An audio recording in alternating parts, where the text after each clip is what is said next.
لبیک یا مولا لبیک یا حسین لبیک یا مولا لبیک یا حسین لبیک یا مولا لبیک یا حسین لبیک یا مولا لبیک یا حسین بسم اللہ الرحمن الرحیم الحمد للہ رب العالمین وبہ نستعین وہو خیر المعین وصلی اللہ علی سیدنا محمد وآلہ الطیبین الطاہرین اللہم صلی علی محمد وآل محمد وعجل فرجہم اجمعین۔ معزز سامعین و ناظرین السلام علیکم، میں سیدہ صبوحی امیر ایک مرتبہ پھر کربلا معلیٰ سے آپ کے درمیان شعبان معظم کی فضیلت کے لحاظ سے ایک اور ویڈیو لے کر حاضر خدمت ہوں۔ اس سے پہلے کہ میں اپنی گفتگو کا آغاز کروں، میں آج کی شب کے لحاظ سے اور آنے والی دیگر شبوں کے لحاظ سے آپ کے سامنے ایک فضیلت بیان کر دوں کہ آج کی شب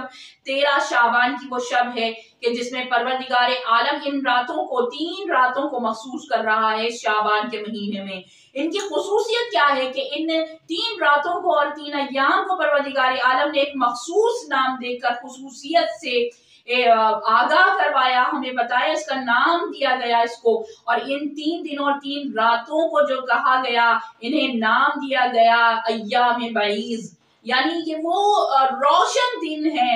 یہ وہ روشن دن ہے کہ جس میں پروردگار عالم کی رحمت روشن ہو جاتی ہے، بکھر جاتی ہے کائنات میں ان لوگوں کے لیے کہ جو تقرب الہی حاصل کرنے کے لیے حقوق اللہ اور حقوق العباد کو پورا کرتے ہوئے اس کا تقرب حاصل کرنے کی کوشش کر رہے ہیں، جد و جہد کر رہے ہیں، ان اذکار کو پڑھ رہے ہیں، ان اعمال کو کر رہے ہیں کہ جنہیں ہمارے ائمہ علیہ السلام نے ان دنوں میں اور اس ماہ میں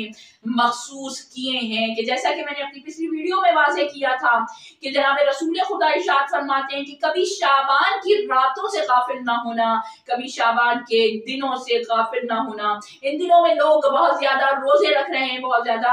اذکار پڑھ رہے ہیں، اور یقیناً وہ خدا کی بارگاہ میں قبول و مقبول ہوں گے۔ ان راتوں کے لحاظ سے بہت سے اعمال ہمارے سامنے آ رہے ہیں اور بہت سارے لوگ ان اعمال کو کر رہے ہیں۔ 13، 14 اور 15 شعبان کے اعمال، ان میں خصوصیت کے ساتھ ان میں روزہ رکھا جاتا ہے، غسل مستحب کیا جاتا ہے، اور سب سے بڑھ کر اس میں جو سب سے زیادہ غسل کی اہمیت بتائی گئی ہے، اگر اس نیت سے تقرب الہی کی نیت سے انسان غسل کرے ان شبوں میں، ان تینوں شبوں میں، یعنی 13، 14 اور 15 کی شب میں غسل کو بہت زیادہ اہمیت دی گئی ہے، اور انسان اگر غسل توبہ کی نیت سے اگر اس کو غسل کو کیا جائے تو یقیناً انسان کے جسم پر پڑنے والا، روایت بتاتی ہے کہ انسان کے جسم پر پڑنے والا وہ پانی کا ایک ایک قطرہ انسان کے لیے استغفار کرتا ہے، اور انسان گناہوں سے اس طرح سے پاک ہو جاتا ہے کہ جس طرح سے گناہوں سے پاک ہو کر وہ اس دنیا میں آیا تھا۔ ان شبوں میں اور ان ایام میں جو سب سے زیادہ پڑھے جانے والی دعا ہے کہ جس کے لیے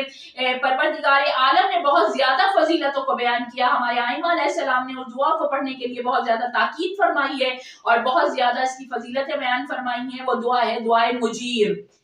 یعنی نجات دینے والی، جہنم کی آگ سے نجات دینے والی وہ دعائے مجیر ہے کہ جس کے لیے رسول خدا ارشاد فرماتے ہیں جو ان ایام میں ان دعائے مجیر کو پڑھتا ہے اور بہت زیادہ خدا کے سامنے روتا ہے، گڑگڑاتا ہے، خضوع و خشوع کے ساتھ پڑھتا ہے، رجوع قلب کے ساتھ دعائے مجیر کو پڑھتا ہے، اپنی آنکھوں میں آنسو لا کر پڑھتا ہے، بہت زیادہ گڑ گڑا کر اس دعا کو پڑھتا ہے، تو یقیناً پروردگار عالم فرماتا ہے کہ میں اسے جہنم کی آگ سے نجات دے دیتا ہوں، بلکہ اس کے گزشتہ اور آنے والے تمام گناہ کبیرہ اور صغیرہ کو معاف فرما دیتا ہے۔ یہاں تک روایت کو بیان کیا گیا کہ جو کوئی بھی ان ایام بعیض میں، ان ایام میں دعائے مجیر کو پڑھتا ہے تو پروردگار عالم اسے اتنے، چاہے اس شخص کے کتنے ہی گناہ کیوں نہ ہو، یعنی روایت بتاتی ہے کہ اگر اس کے ریت کے ذروں کے برابر بھی گناہ ہوں اور سمندر میں اٹھنے والی لہروں کے جھاگ کے برابر بھی اگر اس کے گناہ ہوں تو وہ ان ایام میں ان گناہوں کو